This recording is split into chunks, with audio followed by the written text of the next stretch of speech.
बहुत समय पहले की बात है। एक राजा थे। उस राजा के राज्य में चारों तरफ थी जो खुशहाली थी। प्रजा भी राजा को बहुत प्रेम देती थी। राजा के राज्य में प्रजा चारों तरफ से सुखी थी। प्रजा को कोई दुख नहीं था। राजा की एक पत्नी थी जिससे राजा बहुत प्रेम करता था और धीरे धीरे समय बीत रहा था। राजा के दिन भी बड़ी खुशी के साथ व्यतीत हो रहे थे। तो राजा के यहाँ एक बेटी का जन्म हुआ, लेकिन भगवान को तो कुछ और ही मंजूर था।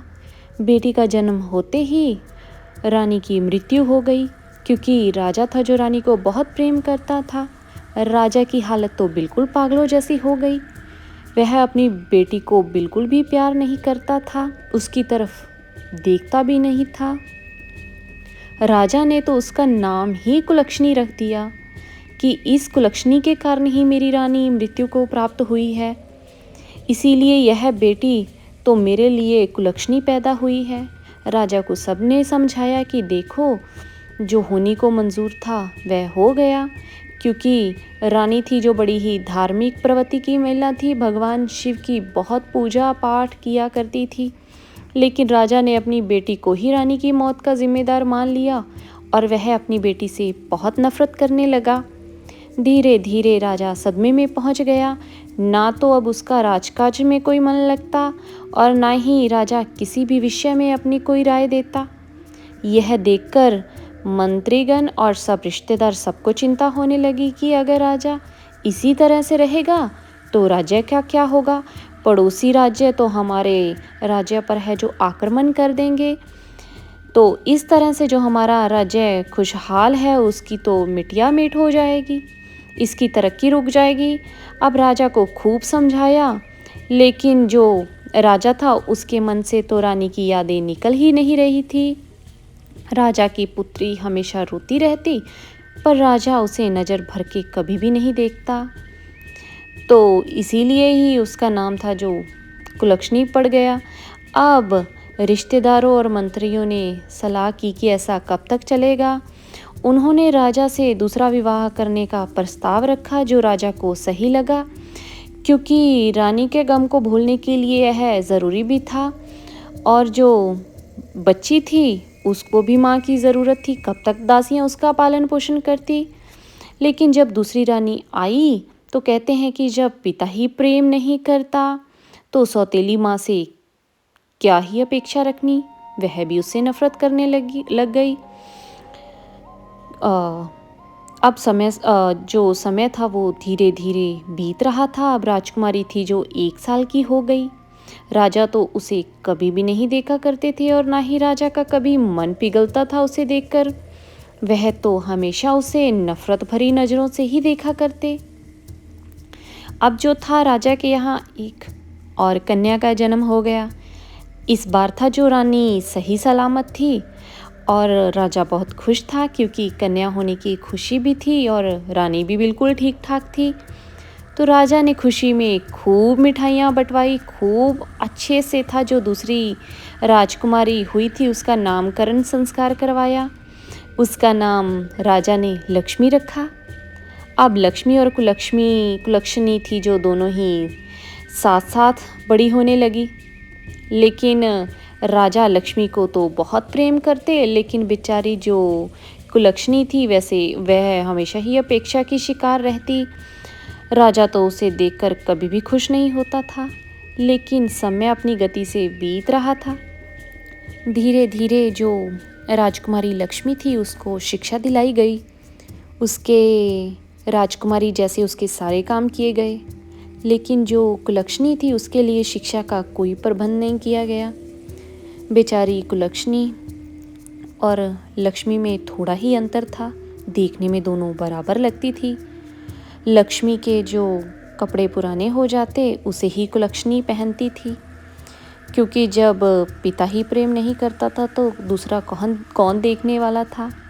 बेचारी की माँ तो थी नहीं। धीरे धीरे दोनों लड़कियाँ बड़ी हो गई थी, क्योंकि तो एक दिन रानी कहने लगी कि देखिए राजा साहब, दोनों लड़कियां बड़ी हो गई हैं, अब हमें इनकी शादी कर देनी चाहिए।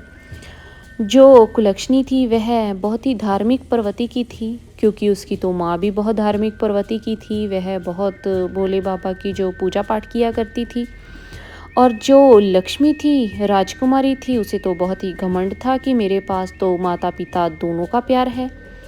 लेकिन बेचारी कुलक्षणी, कहते हैं ना, जिसे माता पिता का प्रेम नहीं मिलता वे बच्चे कुछ ज़्यादा ही समझदार होते हैं। कुलक्षणी बड़ी ही समझदार थी, वह बेचारी चुपचाप रहती।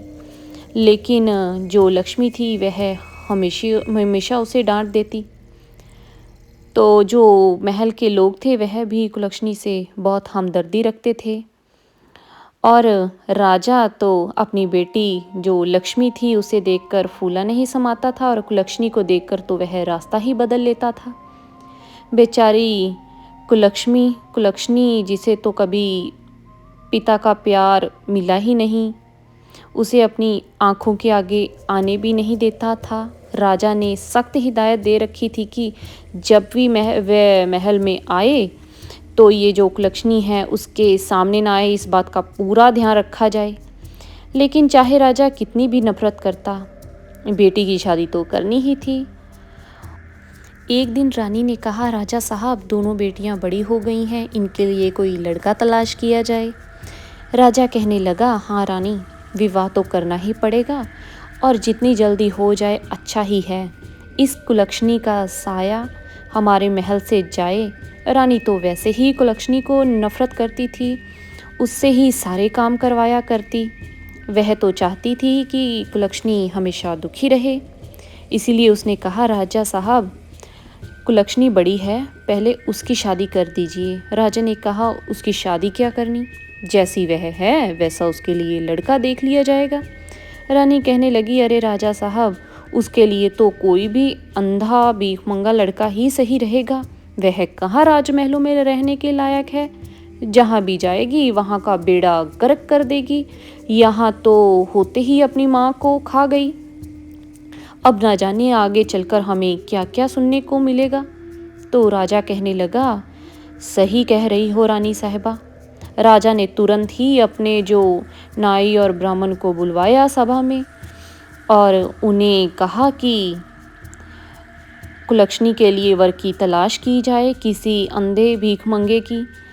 तो था जो ब्राह्मण और नाई अब चल दिए तलाश के लिए। चलते चलते बहुत एक दूर गांव पहुंचे। वहां उन्होंने देखा कि एक भिखारन थी, उसका एक बेटा था जो अंधा था, वह भीख मांग रहे थे।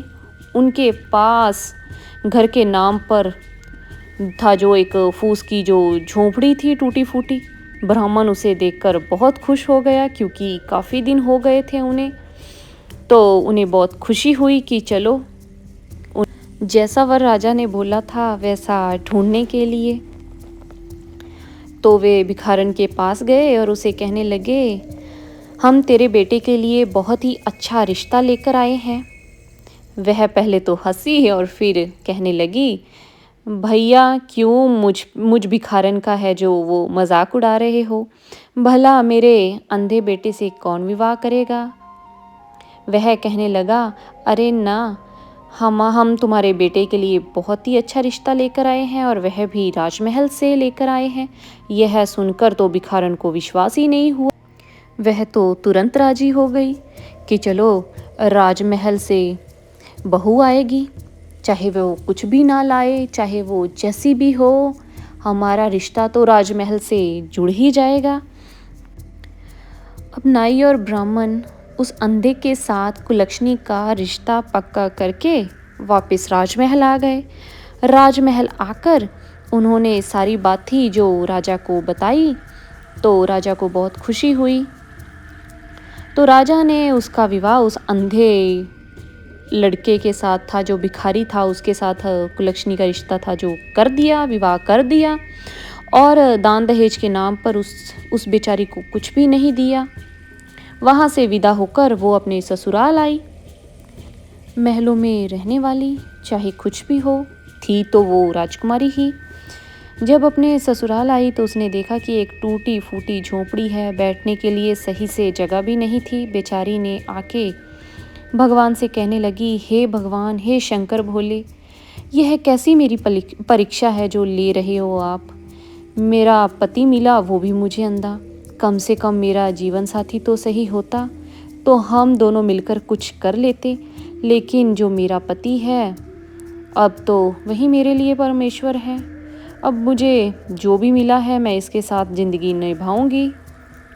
और अब अपने सासू माँ से कहने लगी, माँ जी जो भी घर में है वह खाना बनाने के लिए मुझे दे दीजिए, क्योंकि उसकी सास और पति जो भी भीख मांगते थे, 2-4 पैसे होते थे उससे उनके घर का खाना ही बनता था। कई बार तो वह भूखे ही रह जाते थे, उन्हें भूखे ही सोना पड़ता था। लेकिन कुलक्षणी ने जो भी पैसे मिले उनसे उसे जो खाना बनाया और अपनी सासू माँ और अपने अंधे पति को खिलाया, और जो बाद में बचा वह खुद ग्रहण किया। अब वो भोले बाबा की मर्जी मानकर उनके साथ बड़े प्रेम से रहने लगी, अपनी सास और अपने पति की सेवा करने लगी, वह उन्हीं में से सुख तलाशने लगी। अब उधर जो रानी थी वह राजा से कहने लगी कि चलो कुलक्षणी से तो हमने छुटकारा पा लिया, अब हमारी लक्ष्मी बिटिया के लिए भी कोई अच्छा सा वर ढूंढ दीजिए। राजा ने फिर से अपने नाई और था जो ब्राह्मण को बुलवाया और कहा कि एक अच्छे से राजा का बेटा जो है राजकुमार को देखकर हमारी लक्ष्मी का विवाह तय कीजिए। अब जो ब्राह्मण था लक्ष्मी के लिए वर ढूंढने के लिए चल दिए और एक चक्रवर्ती राजा के यहाँ पहुँचे। और क्योंकि लक्ष्मी देखने में भी सुंदर थी और वहाँ पर जो राजकुमार था वह राजा का एक ही था और वह भी चक्रवर्ती सम्राट बनने वाला था, इसीलिए उन्होंने वहाँ पर लक्ष्मी का रिश्ता था जो तय कर दिया। अब बारात आई, राजा ने खूब दान दहेज दिया और लक्ष्मी को बड़े शानो शौकत के साथ विदा किया। उधर बेचारी कुलक्षणी अपने जैसे तैसे दिन काट रही थी और लक्ष्मी ऐशो आराम से आई थी और रानी बनकर ही रही। उधर राजकुमारी थी, माँ बाप का प्यार मिला, इधर भी उससे अच्छा राजमहल और चक्रवर्ती सम्राट जैसा पति मिला। एक दिन कुलक्षणी बेचारी अपनी सासू माँ से कहने लगी, माँ मुझे भीख मांगकर खाना अच्छा नहीं लगता, इससे अच्छा है कि हम कोई काम कर लें। उसकी थी जो सासू माँ कहने लगी, बेटी बहू मेरे घर की तो तू लक्ष्मी है, तेरे घर में तुझे कुलक्षणी कहते हैं, लेकिन मेरी तो तू लक्ष्मी है, तू जैसा कहेगी मैं मान लूँगी।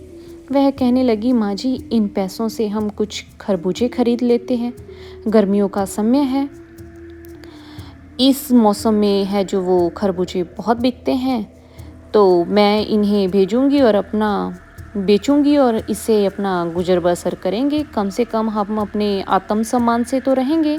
आप भीख मांगने के लिए जाते हैं, 10 लोग आपको है जो गालियां देते होंगे, 1-2 तरस खाकर आपको भीख देता होगा, मुझे यह अच्छा नहीं लगता आपका अपमान देखना, इसीलिए आज से आप घर पर रहो और मैं यह है जो तरबूज बेचकर आया करूँगी। उसकी सास बोली, बेटी तू नई है, कहाँ जाएगी? वह कहने लगी, माँ जी आप घर पर रहो। तो उसके पास जो भी पैसे थे उसने उनसे एक डलिया खरीदी और उसमें कुछ ताजे तरबूज और खरबूजे रख लिए, लेकर चल दी जंगल के रास्ते। जंगल के रास्ते एक मंदिर था, इस मंदिर के सामने जाकर वह बैठ गई।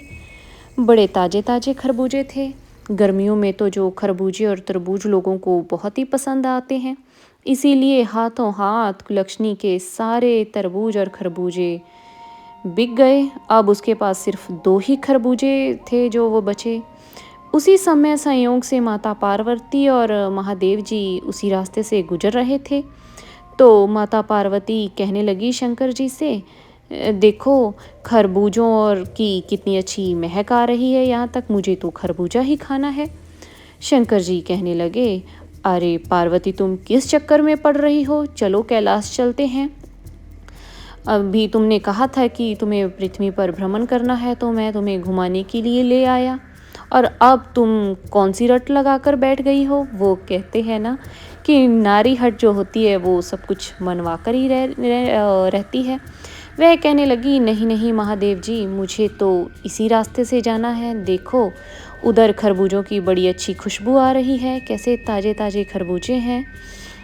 तो आपकी भक्त भी है। अब पार्वती मैया और भोले बाबा ने बुढ़िया का वेश धारण किया और पहुंच गए उस कुलक्षणी के पास।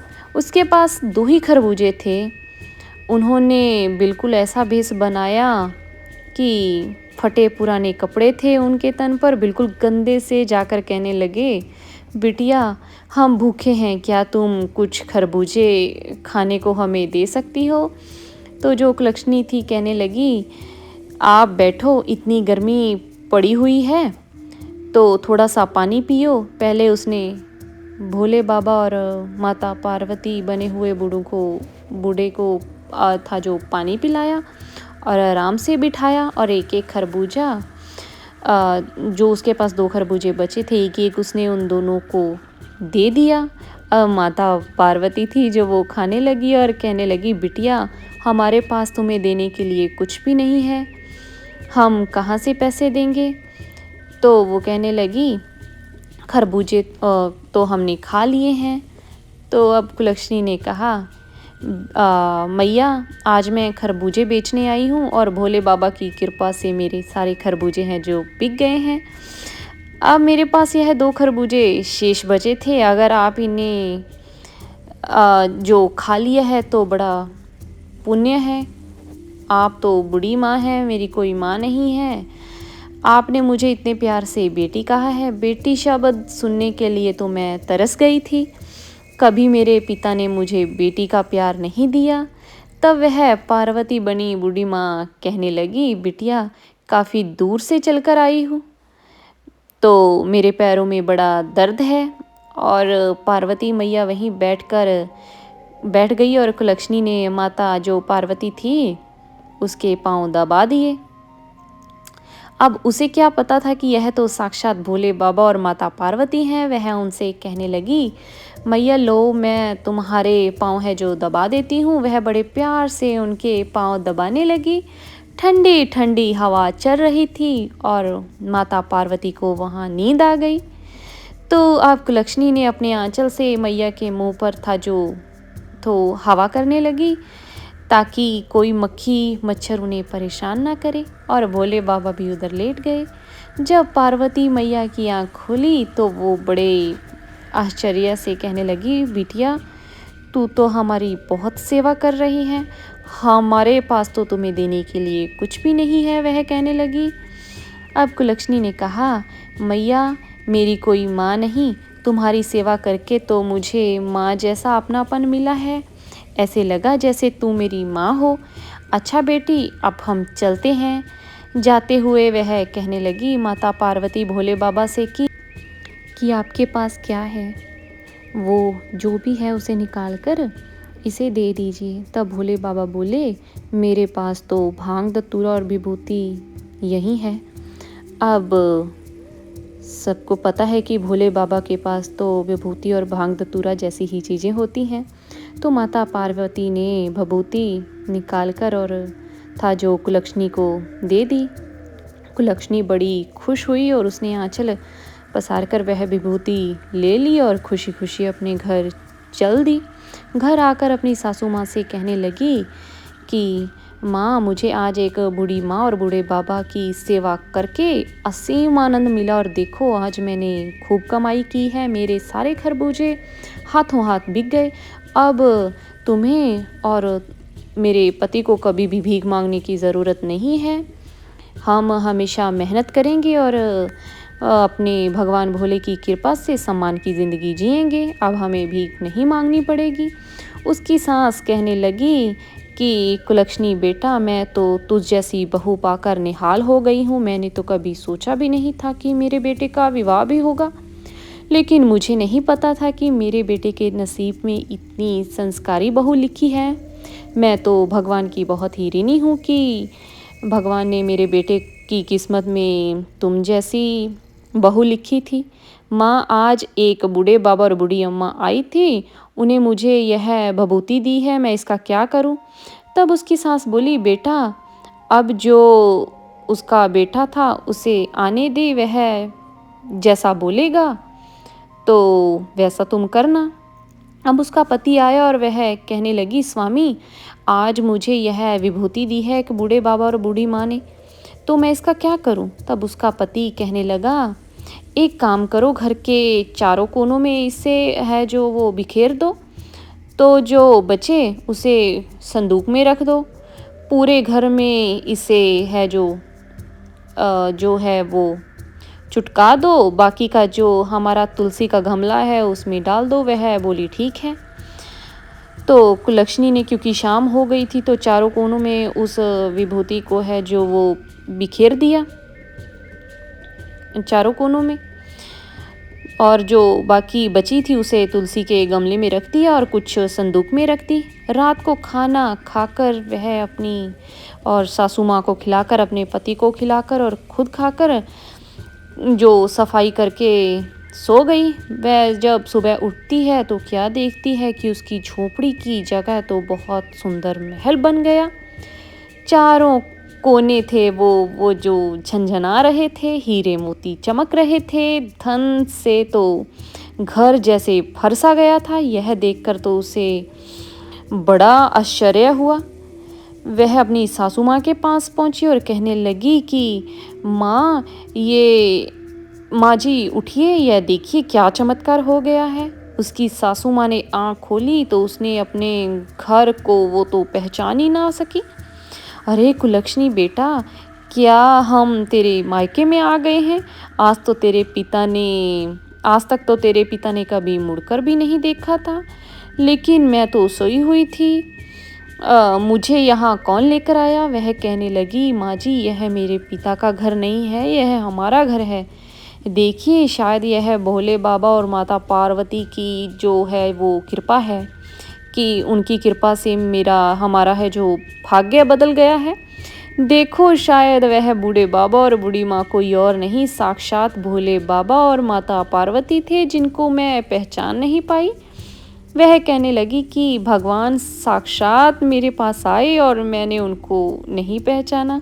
तभी उसकी सास ने कुलक्षणी का जो है वो धीरज बंधाया। तभी उसके पति की आँख खुल गई और वह चिल्लाते हुए बोला, अरे कुलक्षणी, अरे माँ देखो, मुझे सब कुछ दिखाई दे रहा है, अब मैं अंधा नहीं रहा। यह देखकर तो कुलक्षणी की मानो खुशी का ठिकाना ही नहीं रहा। उसके पति की जो है आंखें वापस आ गई, और उसे क्या चाहिए? अब उसका पति भी किसी राजा से कम नहीं था। अब उन्होंने कहा कि जब इतनी बड़ी कृपा हुई है भगवान की, तो क्यों ना हम भोले बाबा और माता पार्वती की जो वो शिव चर्चा करवाएं, जिससे लोगों को बुलवाएंगे, अपने नाते रिश्तेदारों को बुलाएंगे और भंडारे कराएंगे। उसकी जो सासू माँ कहने लगी, बेटी मेरे घर की तो तू लक्ष्मी है, तू जैसा चाहे वैसा कर। अब घर में एक कथा रखी गई। उसने सब अपने नाते रिश्तेदारों को था जो न्योते भिजवाए, अपने मायके भी न्योता भिजवाया, अपनी बहन को भी। सब उसकी जो कथा में आए, लेकिन उसके पिता को तो अपने ऊपर बड़ी शर्मिंदगी महसूस हो रही थी कि मैंने बेटी के साथ ऐसा किया, लेकिन उसका नसीब देखो, नसीब के आगे भला किसकी चलती है। मेरे कहने से क्या होता है, जब भगवान ने उसका नसीब सोने के अक्षरों से लिखा है। लेकिन उसके पिता और उसकी सौतेली माँ थी, उसे बड़ा अफसोस था, क्योंकि जब कुलक्षणी की शादी हो गई थी, तभी उसके पिता है वो जो कोड़ी का रोग हो गया था। ऐसा था कि उसका पिता कभी ठीक ही नहीं होगा। जिससे उनका राजपाट था वह धूमिल सा होता जा रहा था, क्योंकि जब राजा ही राज करने वाला मजबूत ना हो तो राज्य तो गरीब हो ही जाएगा। उसमें घुसपैठ होने लगी। उसका जो पिता था वह अब एक नाम का ही राजा रह गया था। अब उसकी बहन लक्ष्मी आई, क्योंकि लक्ष्मी तो पहले से ही बहुत घमंडी थी। वो तो लक्ष्मी को बात बात पर ताने मारा करती थी। अब जब आई तो उसने देखा कि कहाँ, मैं तो चक्रवर्ती सम्राट की बीवी हूँ, रानी हूँ, चक्रवर्ती रानी हूँ। मेरा पति तो इतना बड़ा राज्य का है जो मालिक है, लेकिन यह महल, इसके ठाट बाट तो मुझसे भी ज़्यादा अच्छे हैं। वह कुलक्षणी से कहने लगी कि सच बता कुलक्षणी, तुझे यह सब कहाँ से मिला? तो अब कुलक्षणी सारी बात अपनी बहन को बता दी। अब उसकी बहन के मन में तो फिर से लालच समा गया। वह तो बस कुलक्षणी को नीचा दिखाना चाहती थी कि ये तो मेरे से ऊपर हो ही नहीं सकती। अब जिसे ऊपर उठाने वाला भगवान हो, भला उसे कौन नीचे गिरा सकता है? किसको कब क्या बना दे, यह तो भोले बाबा की कृपा है। कब किसको ऊंचा उठा दे और कब किसको नीचा गिरा दे, यह तो भगवान की मर्जी है। अब भगवान की मर्जी के आगे तो कभी किसी की नहीं चलती।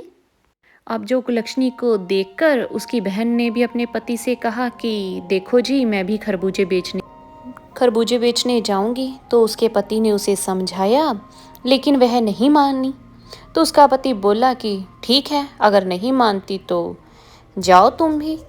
तो लक्ष्मी जो थी वो अगले दिन एक डलिया लेकर खरबूजे और तरबूज उसमें रखकर मंदिर के पास जाकर वो भी बैठ गई। संयोग से उस दिन भी माता पार्वती और भोले बाबा आ रहे थे। खरबूजे बड़े ही ताज़ा थे। तो माता पार्वती थी जो वो फिर से भगवान भोले से बोली कि देखो जी, मुझे तो खरबूजे खाने हैं, गर्मी का मौसम है और यह चीज़ गर्मी में ही खाई जाती है। भोले बाबा ने उसे बहुत समझाया, लेकिन जो पार्वती जी थी वो नहीं मानी। उन्हें तो लक्ष्मी के थे जो खरबूजे वो बहुत पसंद आ गए थे। उन्होंने फिर से बूढ़े का भेष बनाया, एकदम से भिखारी जैसा, और पहुंच गए लक्ष्मी के पास। लक्ष्मी का तो उस दिन एक भी खरबूजा नहीं बिका था। वह लक्ष्मी के पास जाकर कहने लगे, अरे बिटिया, हमें थोड़ा सा पानी पिला दे और हमें थोड़ा खरबूजा खाने को दे दे। तो लक्ष्मी कहने लगी, अरे कहाँ से चले आए भिखारी भीख मांगने के लिए। तो अब माता पार्वती और भगवान शिव एक दूसरे की तरफ देखकर मन ही मन मुस्कुरा उठे और उधर ही बैठ गए। अब जो लक्ष्मी थी वो एक डंडी उठाकर कहने लगी, परे हटो, कितने गंदे लोग हो, पीछे हटो, दिखाई नहीं देता मैं खरबूजे बेचने आई हूँ और अभी तक मेरा एक भी खरबूजा नहीं बिका। और जब भगवान शंकर और माता पार्वती आएंगे तो मैं उन्हें क्या दूंगी। अब उसके खरबूजे नहीं बिके। सुबह से शाम हो गई। वह चलने लगी तो कहने लगी, अरे माँ जी, क्या तुम मुझे भभूति नहीं दोगी? तुमने कुलक्षणी को तो भभूति दी थी। मैंने तो सोचा था कि भगवान शायद साक्षात आएंगे। जब भगवान शिव और माता पार्वती साक्षात नहीं आए तो उसने उस बुढ़िया से ही कहा। तो जो बुढ़िया के बेस में मैया पार्वती थी वो कहने लगी, अरे हाँ शंकर जी, थोड़ी सी भभूति दे दीजिए। शंकर जी ने अपने झोले में हाथ डाला और लक्ष्मी को भभूति दे दी।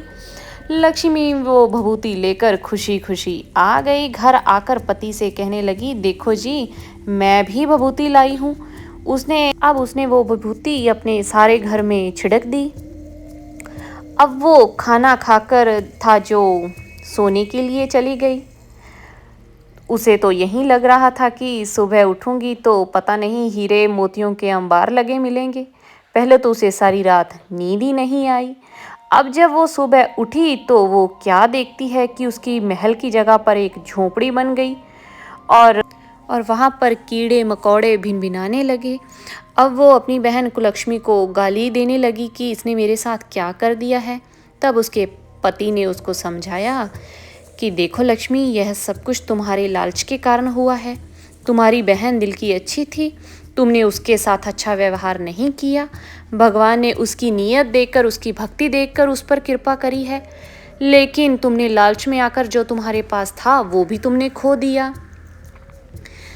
इसमें सब्र तुम्हें करना चाहिए था। उसके पति ने उसे खूब समझाया, लेकिन लक्ष्मी अपनी बहन को ही सुनाने लगी कि इसकी ही काली छाया पड़ गई है, इसीलिए हमारे साथ ऐसा हुआ है। उसके पति ने उससे कहा, लक्ष्मी अभी भी सुधर जाओ, जो तुम्हारे पास है तुम उसी में खुश रहो। तब उसने मायके में ये खबर पहुंची और राजा जो कोड़ी था रानी के साथ जैसे तैसे करके वहाँ पर पहुँचे। तो उन्हें देखकर जो लक्ष्मी थी वो कहने लगी, दूर हटो, दूर हटो, मुझे ऐसे माँ बाप की ज़रूरत नहीं है जो कोड़ी हों। ऐसे माँ बाप को मैं नहीं रखूँगी, मुझसे दूर रहो। उसके माँ बाप तो अपनी बेटी के दुख में दुखी होने के लिए आए थे, लेकिन उसकी बेटी ने उन्हें दुत्कारा।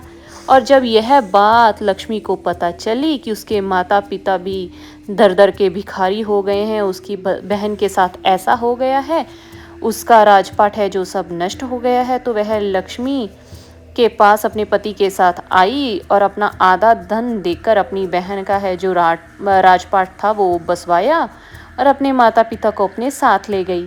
उनकी बहुत सेवा की और भगवान की कृपा से और लक्ष्मी की श्रद्धा और भावना से, भोले बाबा के आशीर्वाद से जो उसके माता पिता ठीक हो गए। अब उन्हें अपनी गलती का पूरा एहसास था कि जिससे वह कुलक्षणी समझते थे वह तो साक्षात लक्ष्मी थी। वह अपनी गलती के लिए भोले बाबा से क्षमा याचना करने लगे और अपनी बेटी को कुलक्षणी को फिर से बुलाने चलाने लगे। उनका राजपाट भी लौट आया और पहले की तरह वह राजा बन गया और फिर से राज्य पर राज करने लगा। अब वो हर तीज त्योहार पर अपनी बेटी कुलक्षणी को बुलाने लगे।